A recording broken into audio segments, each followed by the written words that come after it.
The depth of your mentorship, of you imparting who you are into the lives of others is the only way to scale anything. Hey, it's great to have you back for another episode of the Craig Groeschel Leadership Podcast. I am really excited about our guest, and so let me tell you about him. Rob Hoskins is one of the most respected global development leaders in the world today. He's a longtime friend and a guy that I would consider a mentor, meaning I call Rob to ask him for advice. He's called a leader of leaders by John Maxwell. Rob is committed to building young leaders and serving great leaders. He oversees startups. He spearheads global transformation initiatives. He advises NGOs and helps higher education institutions. He is the president of a partner of ours at Life.Church. He's the president of One Hope Ministry and has helped reach more than 1.9 billion children around the world with a life-changing message of hope. He is a co-author with John Maxwell, the book Change Your World, How Anyone, Anywhere Can Make a Difference. Rob, it's great to have you on. It's always great to be with you, Craig, and honored to be on this, my favorite podcast. So now I get to be on it. Hey, thank you. Thank you. I hope you don't say that to all the podcasts. I absolutely do not. I'm very honest. I'm really excited to introduce our community to you. Like I said, you've been a very dear friend and someone that I look to for advice when I need direction. And I've enjoyed our partnership with you, Life.Church, partnering with One Hope to create the YouVersion Bible app for kids. Well, it's been probably the greatest, what I would say, collaborative partnership that One Hope has ever had. We're now over 2 billion. By the way, we celebrated our 2 billionth child reached. But 120 million of those are with you guys. So it's our partnership with the Bible app for kids, creating that together, and more recently the Kids Bible Experience, which is that older age group, 7 to 12. So Bible app for kids was that sort of 2 to 6 year old.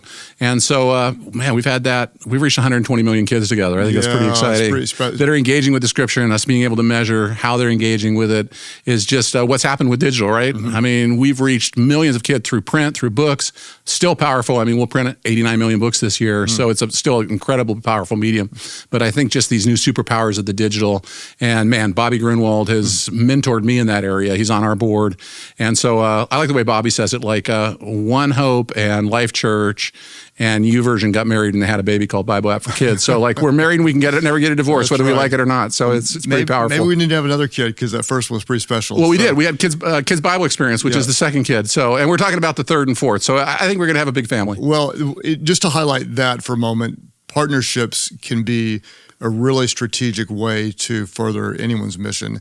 And that's one of the things I love about you and One Hope is that you don't try to protect what's yours. You try to steward whatever you have. And that could be relationships. It could be impact. It could be working together. And so your heart really is to serve more people. In fact, you have a mission that you state very, very directly. If I say, what are you about? Could you just tell us for the sake of our audience, and we'll build from there.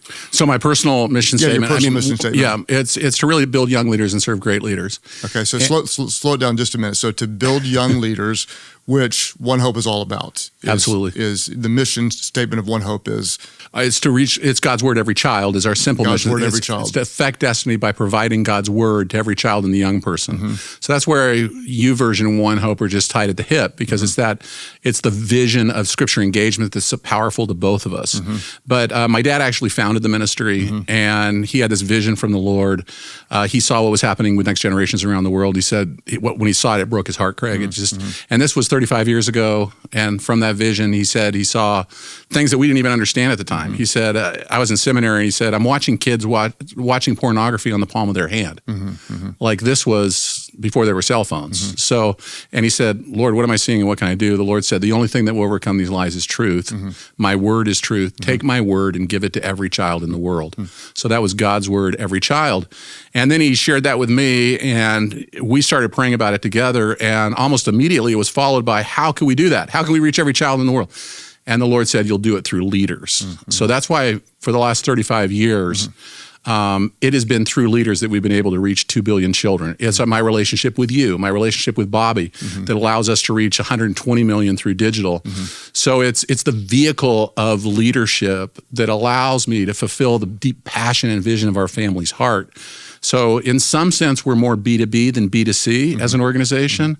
So I was recently on a podcast and they said, I was introduced as, this is the largest ministry you've never heard of and a leader that you've probably never heard of. And I sort of count that as a, you said leader of leaders. That's the way John sort of views it. And I'm more B2B and I'm much more comfortable working with leaders and serving them to expand the kingdom than for me to be a name or for One Hope to be a forward-facing brand that's doing. And I think we live in a collaborative economy, so it's just been a perfect time for One Hope. So one of my strategies on the podcast, obviously in the podcast world, you bring on big names, and that's typically what drives it. But if you'll notice, a lot of times I bring on people that maybe not everyone has heard of, and you are honestly at the very, very top of the list of leaders that I respect. And though not known broadly, your leadership impact is very, very significant. And the world is often empowered by great leaders that don't have big names. And there's a few of them out there. Like, Bobby, he's one of the best around. And he said he'd put you on 3 fingers, you, and 2 other people of who he would call when he needs leadership advice. I'm in a similar boat and you're building young leaders and you're serving great leaders. I want to start with the great leaders, but I don't want to leave out the young leaders. What is it that you offer great leaders? How do you help best? I think the first step for me is understanding what problem that leader is trying to solve. And then when I understand clearly the sort of mandate on their life, what are they uniquely positioned to do that no other leader is able to do? It's only at that point that I really have value for them. So I want to help people become better at coaching. If we're just meeting, and you help some of the biggest names out there, you're quietly behind the scenes, really consulting and adding value. Where do you start? To ask me, go through a series of questions. What would you ask me and what specifically would you want to know from me? Well, first of all, I wouldn't ask you first. So, I believe in research. So let me just cut you off for a minute. Yeah. So I came and asked you just a couple of questions, and then how many people did you interview about me? 38. Okay, so just this is for our audience. I'm looking at the camera now, not you. I'm looking at, if you're watching on YouTube, I'm looking you in the eye right now. I asked Rob for just a little bit of advice, casually, maybe 15, 30 minutes on the phone.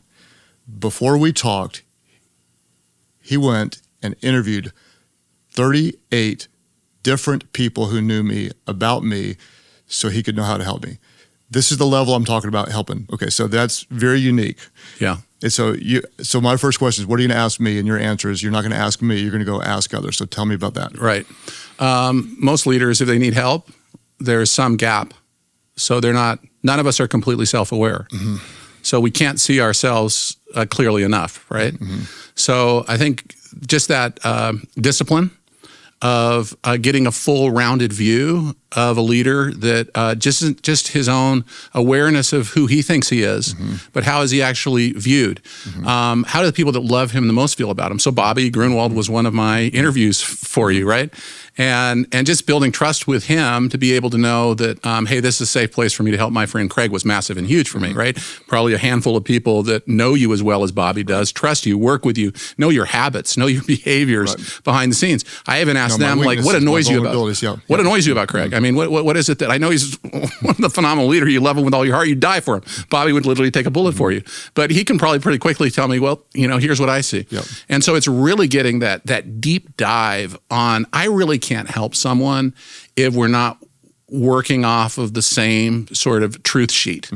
And so it's that truth sheet is really built out. Then when I go in the conversation to you, it's just really easy for me to say, hey, here's what people think about you. Right. And sort of giving you a sense of what do you feel is right, wrong? Do you agree? Do you not agree?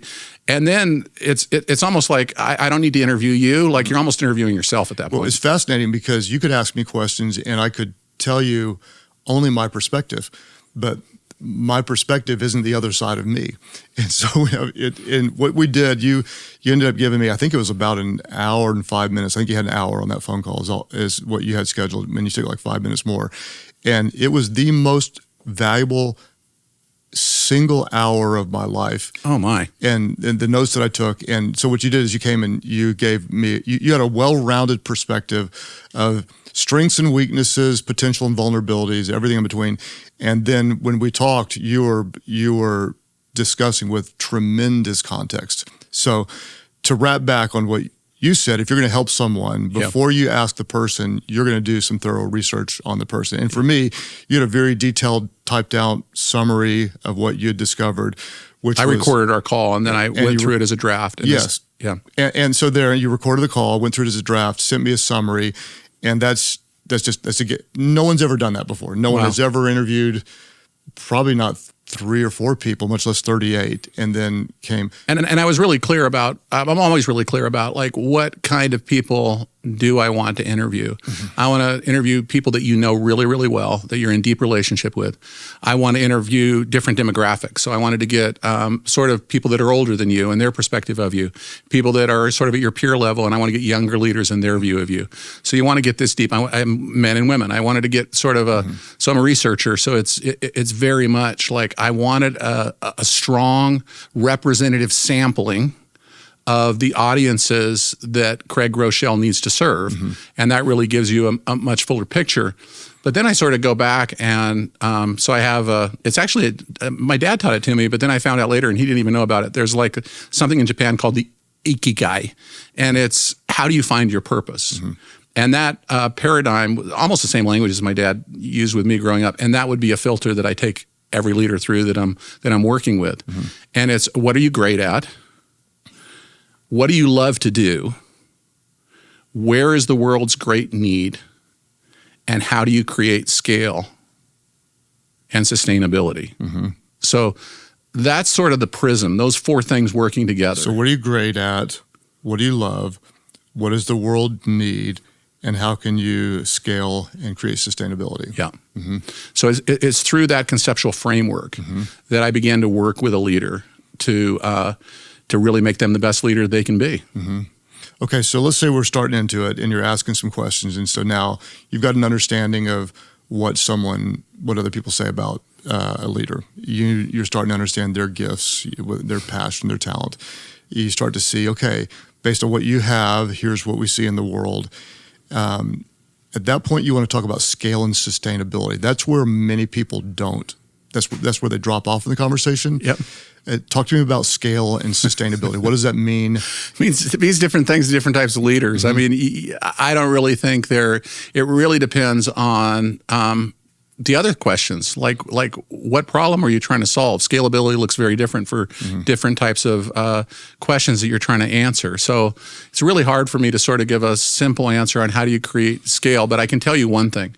If you want to create scale and you want to make it sustainable, the depth of your mentorship, of you imparting who you are into the lives of others is the only way to scale anything. Mm-hmm. Mm-hmm. So for me, it's always about what leaders am I building that are going to be able to grow my capacity to need me less, and how deep generationally am I building those leaders to make sure that this thing is going to last however my goal is, 50 years, 100 years, whatever it is.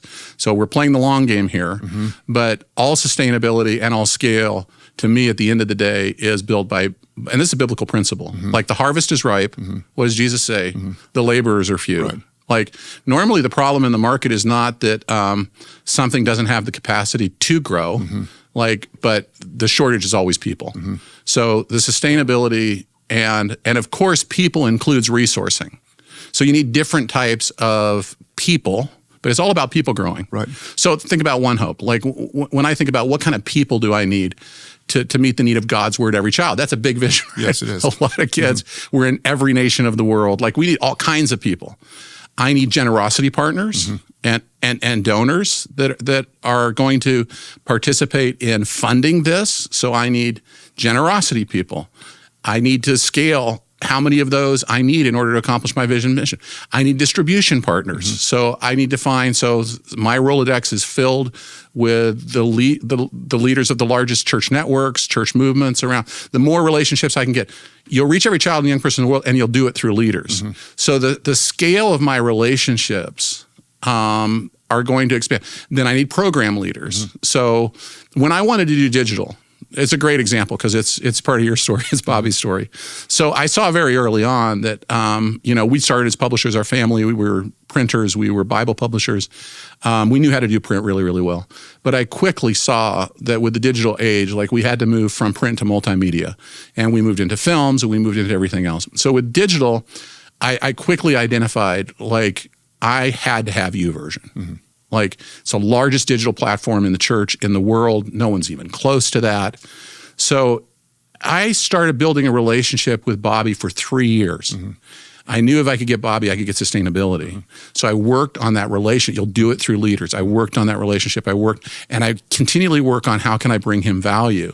Because we have a shared problem in the world we're trying to solve. Both of us are. We're both passionate about scripture engagement.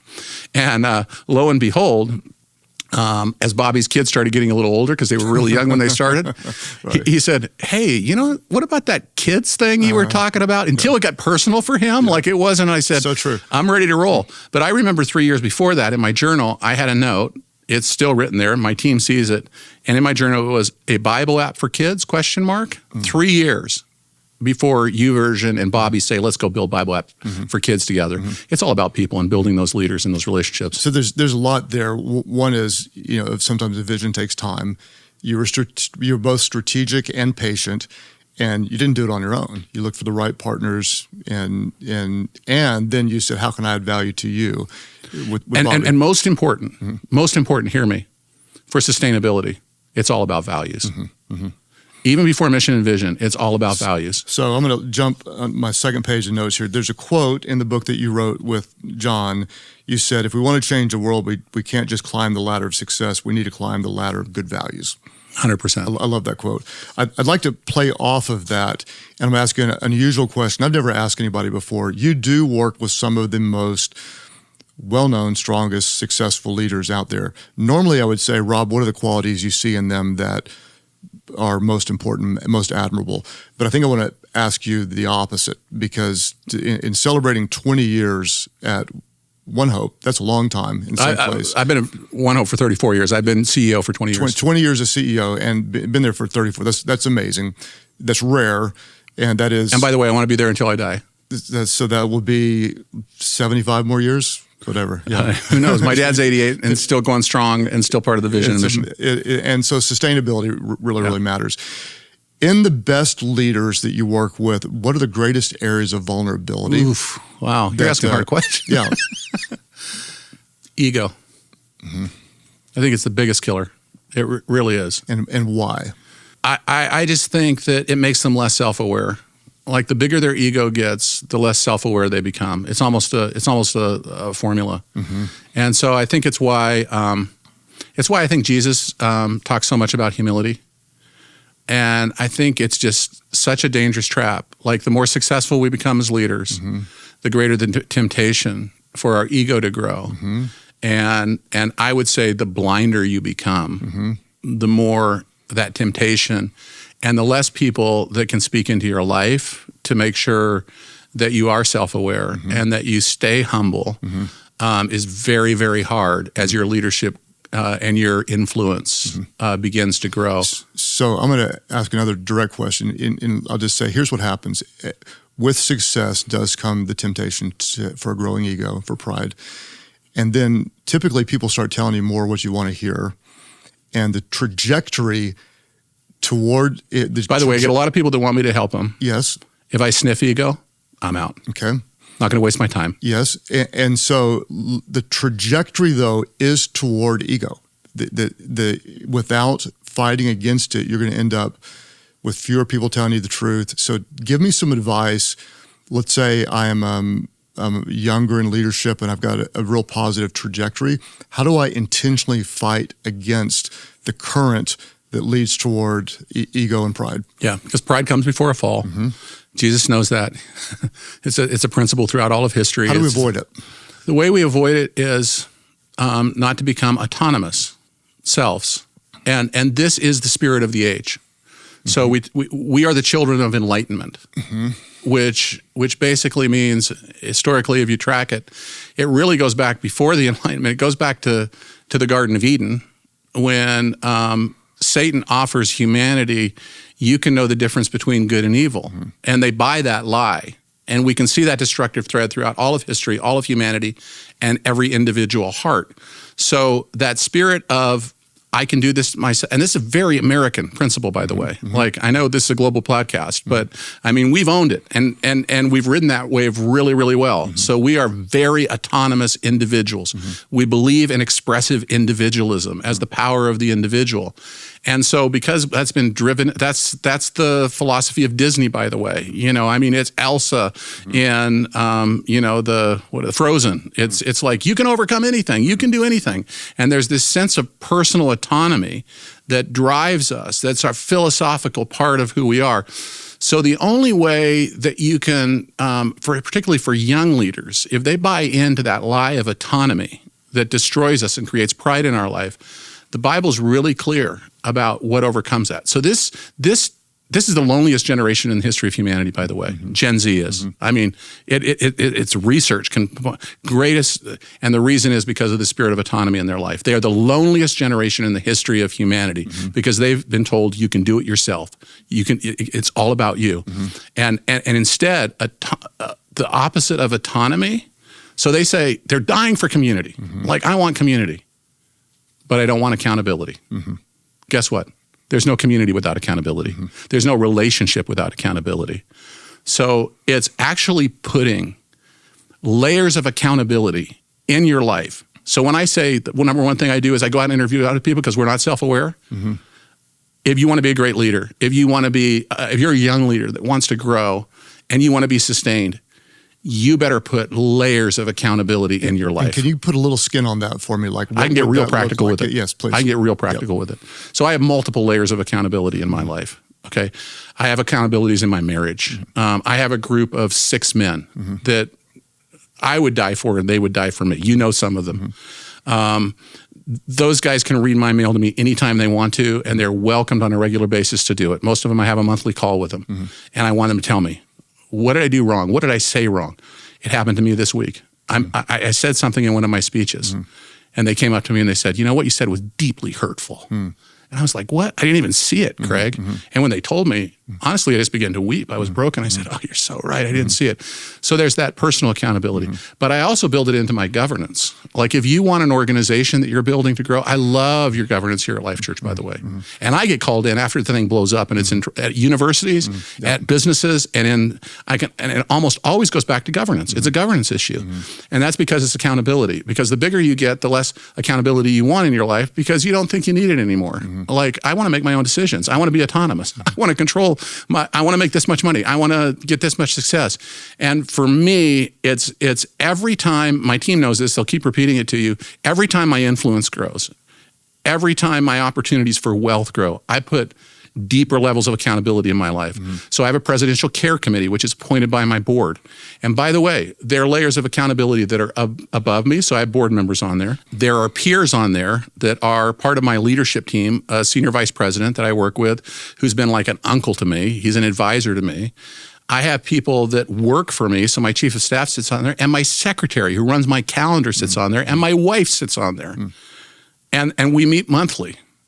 And I have made myself accountable to them. There's a lot of things I would love to do, and they say, no, you're not going to do that. Like, that's a safety net in my life, but it also keeps me really, really humble. And so I like to say that I have overlapping governances in my life. So if a leader would say, okay, Rob, I see that for you, but that would be restrictive for me, what would you say? I would say good. Good that it's restrictive. Good that you have voices that can say no to you in your life. Good that you have people that are going to call you out on your BS when it needs to be called out. Great. I'm glad there's more restriction in your life. Yeah. And to me, it feels like freedom more than restriction. It is absolutely free. Yeah. You know, so G.K. Chesterton, I love what he said, you know, the philosopher, he said, the greatest part of, the most beautiful part of a painting is its frame. Because, and I've heard Bobby talk about this with you. You guys talk about it. Like, you know, people say, what is outside the box thinking? And Bobby says, I love inside the box thinking. Does, yeah. The true innovation comes from the restrictions you put on yourself. So it keeps you focused. It keeps you, so if you go back to what's your purpose, what are you great at? Where's the world's great need? You know, what am I good at? it's really getting smaller rather than getting bigger. Yes. Explain that. Why is it getting smaller rather than bigger? Because it's back to Jim Collins. I mean, it's good to great. It's built to last. It's you're actually identifying and being self-aware as a leader. What am I the best at? I can do a lot of things really, really good. And the point of a good leader is they can do a lot of things good. I don't want to do everything good. I want to do a few things great. I'm going to slow you down real quick because we got a lot of younger leaders here that may not have read Good to Great, the Hedgehog Principle. And so I'll just pause and say, Good to Great. Go read James it. Collins is a I'd put it in my top 20 for sure. I would too. Of books you have to read. Okay, brilliant. Thank you for your honesty, your vulnerability, and just for your accountability. That's one of the reasons why 38 years later you're still where you are. 20 years you're still a CEO. I want to talk a little bit about young leaders. You alluded to the fact that they are it's the loneliest generation. If you're building young leaders, what advice do you have for others doing the same thing today? What's different about the emerging generation? What do we need to know? How do I need to think differently as a leader as I'm speaking in the lives of Gen Z or even younger millennial leaders? Yeah. For one thing, I love this generation. They are the most knowledgeable generation in the history of humanity. Obviously, the digital revolution has created, so if you look pre-Enlightenment, before the inventing of the printing press, like it was the Dark Ages for a reason. It's because knowledge could not move quickly. And so because of the printed press, from 1500 until the time we're living in right now, you had an acceleration of knowledge in the world. And it has been incredible to see how the world has changed because, well, now the digital revolution has come. And now we're living in a knowledge economy. And so this generation, starting really with the millennials and now growing with Gen Z, and it'll be hyper steroid growth with Generation Alpha that's coming behind them, are the most knowledgeable generation in the history of humanity. The scary thing about them is that they have a ton of knowledge with probably, maybe it's not fair, I can't prove it statistically, but maybe the greatest wisdom deficiency that we've ever seen, because they have lived isolated, autonomous lives. So they have this incredible ability to know things on their fingertips. AI is going to accelerate that even further. So knowledge without wisdom is a very, very scary thing. So and maybe life experience, meaning, like I talked to some young leaders that are very capable that were uncomfortable calling to order a pizza. It's just general life experience like that. Common sense. And experience, meaning just, if I grew up mostly on screens rather than getting beat up or staying out of a fight on the street or staying out too late or whatever, it's unfortunate because there's so much of life that is not lived on a screen. Yeah. Who was the boxer that said, I had a really good plan till I got punched in the nose? Yes, right. And I don't remember who it was, but I know the quote. But that's part of life part of being successful is getting back up, is knowing how to recover from a hit, and next time knowing how to talk your way out of getting hit. Yeah. So one thing I've always done is to say my wisdom quotient in my life needs to my knowledge quotient can't outpunt my wisdom quotant in my life. So I'm keeping a balance between the knowledge they have and the wisdom they have. How do we help young leaders get wisdom? Well, they need to really have mentors. They need to have people that have done it longer, better than they have, that have been sustained through long periods of time because of the values they had in their life. And for a lot of my mentorship that I saw, my dad always said, look, pursue your mentors. I've taught you almost everything I can, Rob, and you need other mentors in your life. And he helped me identify who those mentors would be. He introduced me to them, and he says, now it's up to your job to pursue them. My dad was relentless. Like he loved Peter Drucker. So, the father of modern management from the 20th century. So he pursued Peter Drucker. He was probably obnoxious in pursuing. He ended up, though, flying out to Southern California to meet with Peter Drucker, at the twilight years of Drucker's life. All that wisdom came to my dad. And now So what do you mean by pursue? I got a 24-year-old leader who wants to grow. What does she do to pursue someone else she wants to learn from? You come and you say, look, I don't know if you want to take a chance on me. Any great leader wants to pour themselves into others. Now, you have to make it as easy as possible for that person, And so what I say is, how can I serve you? It's always the number one question of anybody that I want to mentor. So if you want to be mentored, you ask the mentor, how can I serve you? Yeah. Okay. 100%. Because, and normally those great leaders want what I have, which is my youth, which is my knowledge that they know is different than mine. I'm going to let them know what knowledge I have relationally, and then I'm going to start just adding value to them. And it's going to get to the point where I become indispensable to them in a way, where they like become so reliant on me. They're starting to text me and say, "Hey, I got this issue. I'm not sure about how to do it." Or I'll say things to them like, "Hey, if you ever need me to do any research on anything, like just let me know and I'll go do it." And so like that discipline I had of going out and interviewing 38 people, like I'll go through the same process in order to serve a mentor that I'm pursuing, that I want to. So that's interesting. Let me just slow it down. So you're starting with, how can I add value to them? 100%. Yes. Okay. Yeah. I want to make myself indispensable to them. And then I'm going to add a couple thoughts just because. And I want to bless them and I want to honor them. Yes. And one of the ways you honor them, and I want to just talk this through, one of the ways you honor them is when you meet with them, you ask them questions and you listen. Like sometimes people say, "Hey, Craig, can you mentor me?" And then we get together and they talk the whole time. And it's fairly rare. I mean, it's fairly common. That happens a lot. All the time. Not just with me, but you hear it a lot. And so you come in, you ask questions. I mean, I had this the other day. I had a guy that pursued me, super sharp guy. I mean, this guy's brilliant. He's blowing up right now. And I was like honored that this guy asked for me to mentor him. I was like, that's great. I was on 2 calls with him. He talked the whole time. The end of the second call, I said, "This was our last call." And he says, "Why?"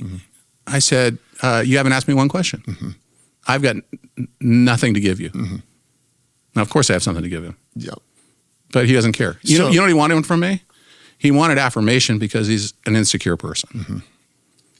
And we all are to some degree. All of us are. Yes. So let's go back. So he was a well-known leader that wanted to meet with you, and you were excited to meet with him because he's doing something significant. Let's take the leader that hasn't done much yet. They're gonna feel nervous to ask a mentor for help. So I'm going to give that person some advice, and then you can kind of correct me or fill in the blanks. I would say this: don't ask someone to mentor you because that sounds like too big of a commitment, and many people don't know what it is. Just ask for some time. Yeah. And if you can add value to them, that's crazy amazing. Yeah, and be realistic. So, like when I said my dad pursued Peter Drucker, like my dad wasn't a 23-year-old. Like he was a 60-year-old and he already had a pretty good sized organization. Like he had something that he was always a student. He was always doing that though. I mean, so you don't start with,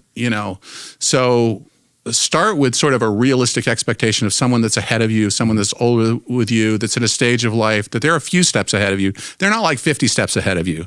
Like, every day on Instagram, I get someone, sending me a DM and me and saying, "Would you mentor me?" And I'm looking at who they are and it's like, I don't have the time realistically to mentor that type of person at this stage. But that person could listen to your podcast, read your book. Every one of them I send someone to. They could make you a distant mentor, even though they may never speak. Yeah, and that's one sort of fleece I'll throw out there for them, which is, hey, go read my book, and if you've got some specific questions for me, then I'll come back. Sometimes they never read my book, so it's like, okay, this guy's not serious. I mean, but other times what I'll do is like with this individual just the other day who did it for me, I said, "Hey, you know what? Tell me a little bit about yourself." So they told me a little bit about yourself. And I said, "Hey, here's a great person that I think that would be happy to mentor you." And I sent them to someone else who would have more time than I do. And really it was much more realistic as far as their stage of life and that person's stage of life. So I matched them up and they were kind of like, "Yeah, no, I just wanted to have you mentor me." So I'm going to give some thoughts. Let's say, Rob, would you spend an hour with me? And if you say yes, what I'm going to do is I'm going to come in and I'm going to have probably somewhere between 5 and 7 questions. And I'm going to say, "Thank you so much. This means the world to me. Do you mind if I ask you a few questions?" I'm going to ask you a question. I'm going to write down what you say. That shows value to what you do. At the 1 hour mark, what I'm going to do is say, "I asked for an hour of your time and I want to respect it. So thank you. what's likely going to happen is you might say, oh, no, I've got more time. And why is that? Why would you say that? Something intrigued me, obviously, about the types of questions they asked. Yes, like you're enjoying yourself. They were great questions. Yes, because people like to help people. Yeah. And if you are adding value to me and it's obvious you actually enjoy that, you might want to do it more. Yeah. So I'm gonna ask questions. So I couldn't believe, like, I did that thing with you for 1 hour, and like we were just getting rolling. Like, I mean, I had a ton of content because I'd done all these interviews, and we were having a blast, I think, on that 1 hour and 5 minute call. And then you were like, hey, we're 5 minutes over. Like, I really want to respect your time. And I'm like, dude, you're Craig Groeschel. Like, I'll give you another hour. Like, what's the deal? But man, something inside of me just said, wow, that's pretty amazing. But you're right. It created an appetite in me to sort of, and then, our wives, we went out and we did a couple days of hiking together. Yes. And it was just because it was natural and it was life-giving for both of us. Like, you had something to pour into me that was just, you say, I mentor you, like, I feel like I get the better end of the deal every time. Like, you pour more into me. So it's that iron sharpening iron that the Bible talks about that is the best type of relation. And what I find with older mentors is like that knowledge that I can give them. So he passed away now, but probably the most important mentor in my life, besides my dad, was a guy named Bob Cooley. Again, not a person that probably anybody, very few people on this podcast would know who Bob was. And what began to happen was I said, I want to be like Bob when I turn 90 years old. Well, Bob never had a social media account. Bob doesn't have a lot of influence with the masses. But I thought, man, if I could have the wisdom that Bob and the influence he has with a few key leaders that are changing the world, like, I began to emulate him as a mentor, and I began to pattern my life. And if young people can find somebody that's older than them to say, that's the kind of leader I want to be, that's gold, Craig. That's just unbelievable, because many people, like John Maxwell's a mentor of mine, but I'm never going to be John Maxwell. I don't have the same giftings that John Maxwell had. He's a very different type of leader than I am. Does he have a lot to impart to me? Absolutely. And he has. He's poured it into me. He's changed my life. But I do not want to be John Maxwell at his age. I wanted to be Bob Cooley at his age. And so I'm building my life towards that aim and that goal. And young leaders just to really need to get a vision. They need to be very real about what they're great at. I will never be the communicator that John Maxwell is. I just do not have that gift inside of me. But you know what? I've got a strategic gift that John doesn't have in some ways. Yes. And I know that, and he knows that, and that's why he loves me to help him with his strategy building, because that's what I'm great at, Craig. And so find out, it goes back to those 4 questions. I run every young leader through that same prism that I do great leaders. So John Maxwell is, he's a legend. And he's a very kind man. He's been in this studio, and everyone in here loves him because he goes and talks to them. And so you wrote a book with him, and I want to talk about the book, Change Your World. I was really excited when you told me you're working on this project. I was excited for both of you. I was excited for you to be working with John because he's John. I was excited for John to be working with you because you're you. Because you bring. When I think of you, I envision you seeing like 73 steps of how we're going to attack something.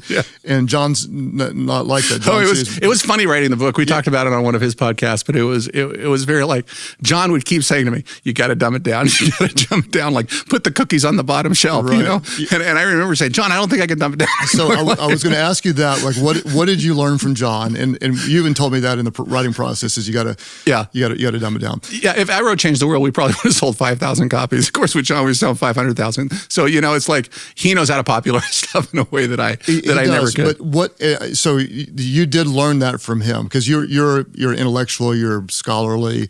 And so he would say, let's make it that anybody can approachable. Approachable. What did he learn from you in the process?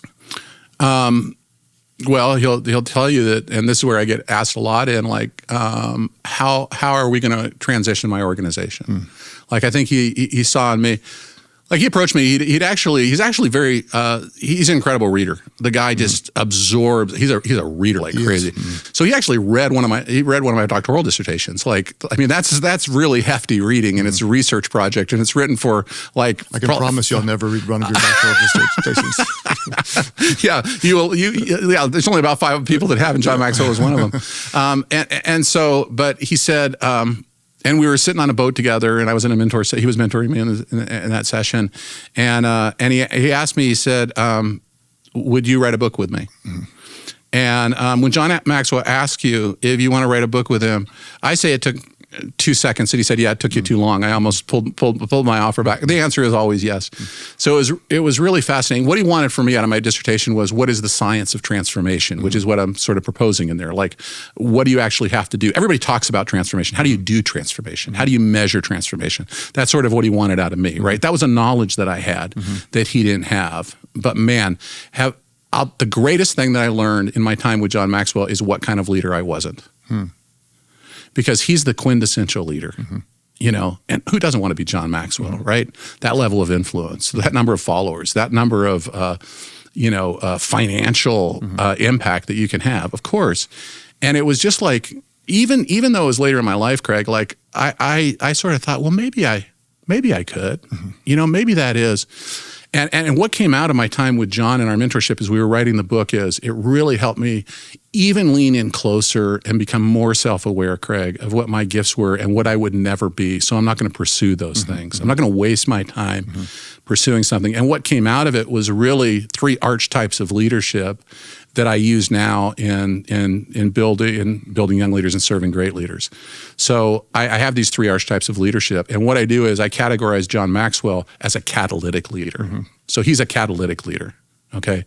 We talked about Drucker earlier. Drucker didn't even like the word leadership. In fact, he wouldn't use it until the very end of his life, and then he sort of reframed it for everybody. Because he said leadership is management. Right. Yeah. He would say, don't tell me what you're going to do, show me what you've built. So he's what I call an activating leader. And I now a great CEO and someone who runs large enterprise, like you seriously are, I'm not just trying to compliment you, like you have all 3 of these archetypes of leadership. That's what most CEOs have, a level of all 3, or you can't really lead a large organization. But I really saw in both of them, like, I'm not a great catalytic leader. I'm definitely not an activating leader. Like, I can do it, but I don't like reading spreadsheets. I don't like operations management. John actually hates that. He's management is just something that he just runs away from, right? And so what I figured out is, hey, I'm a strategic leader. Like, that's who I am. So John always says leadership is influence. And for a catalytic leader, leadership is influence. For a Drucker type leader, what I call an activating leader, influence is not their greatest measure. Right. Order is. They want order. For me, it's ideas. I love ideas. I like to turn ideas into visions. John likes to go catalyze those visions amongst the masses. So I really think those archetypes, and it's far more nuanced than that, but really helping young leaders is for me to try and figure out what they are. So I have every member of my staff force rank themselves. So I say, what are you? And any member of my team around the world, of all of our people, they'll go, oh, I'm a strategist 1, activator 2, catalyst 3. Like, what's the highest and best use of your time on the team? And then I use that to build teams in order to grow capacity and sustainability. One of my favorite things about you, and there's so many things, but is that you know who you're not. And that frees you up to be who you're supposed to be. And in fact, I find myself nowadays trying to talk great leaders out of doing more things. Oh, isn't that true? Because I feel like there's so many opportunities now, podcasts and book and speaking. Everybody wants a piece of you. Yeah, and well, there's just so many different things leaders can do that I think to really be successful, you want to narrow down fewer things. Like this, I tell people, Craig, you are one of the most focused leaders I've ever met in my life. Thank you. At this point, I'm actually trying to narrow it down even more, do fewer things and create more impact. I love your heart. I love you, the way you really believe in leaders of all ages. I love the partnership we have. And a lot of our audiences go, never heard of this guy, but I want to know more about him. If someone wants to find out more about you, what's the best way they can get in touch with you or learn from your work? Yeah, I mean, they can follow me on social media. So it's Rob Dean Hoskins on Instagram. I'm probably more Instagram than anything else, but I have a Twitter account, Rob Hoskins. And I do have a podcast coming out called Raising the Future. Okay. And I never wanted to do it because I don't like being that sort of popularizer or catalytic type of leader, but I'm doing it more for my tribe. But if there's people that really want to go deep with me, I'd love for them to pursue that. Well, those are great places. And then I want to give away some of these books. So the book is Change Your World. Rob Hoskins co-authored with John Maxwell. And so if you're wherever you're listening to this, hop over to YouTube, and at YouTube you can just comment, I want to change the world. And if you do that, we'll do a drawing. Oh, thanks, Craig. Appreciate that. Give away 5 of these books to people that might want to be catalytic, or maybe you want to be strategic, or maybe you want to be an activator. And we'll help you find out what you are. Rob, thanks so much for your friendship and, I love you, for Craig, your partnership so much. and your ministry. And thank you to our community. I love you with all my heart. I'm going to do my best to bring people that are going to add value to your leadership, and I'm going to work hard to create content that helps you grow in your leadership. If you don't have the leader guide, I want you to get it. We'll link to Rob's work, and go to Life.Church/leadership podcast. We'll send you the leader guide with the release of each episode. And guess what you did today? You got a little bit better, which matters, because we know that everyone wins when the leader gets better.